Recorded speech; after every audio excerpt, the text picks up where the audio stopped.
Now, every day this week, we've been looking at the pressures on the NHS. Let's speak live now to Adam Doyle. He's the new Chief Executive of the Sussex Health and Care Partnership. They're in charge of making the NHS work effectively across the whole county. Mr. Doyle, thank you very much for joining us. We've just been talking about the latest coronavirus figures. How concerned are you about the rise in coronavirus cases across the area?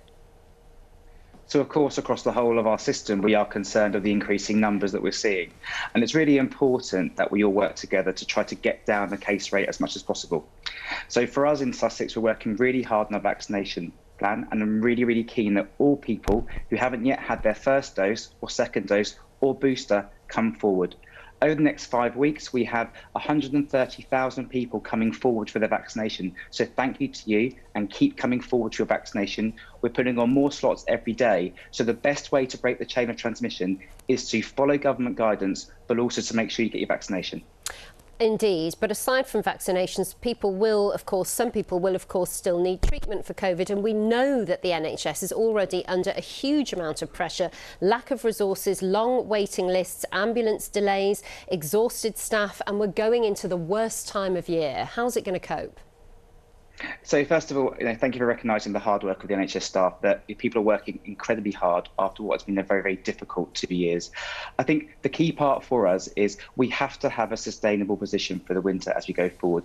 But it's going to be a challenging winter, and it will probably be the most challenging winter that we've had so far. So we have to really work closely with our staff. I know on Wednesday you saw our staff in Mind Service, where we worked really closely with a number of our key people in our system to make sure we're supporting our staff. What we need to do is make sure we're using the NHS wisely. We need to make sure we're using 111 services, accessing pharmacy, to therefore take the strain where we can off the NHS. But also, if we can be vaccinated, if we can take that forward, it will reduce the likelihood of people requiring emergency care. So that's my big plea tonight. Now, you talk about sort of NHS access points, but there are some mixed messages coming out, aren't there? On the one hand, you have said you're keen to support people to manage their health conditions and stay independent, which seems to be saying don't access the NHS unless you absolutely have to. But then on the other hand, we've reported that people have been encouraged to come forward and not wait for conditions to get worse. What should people take from this?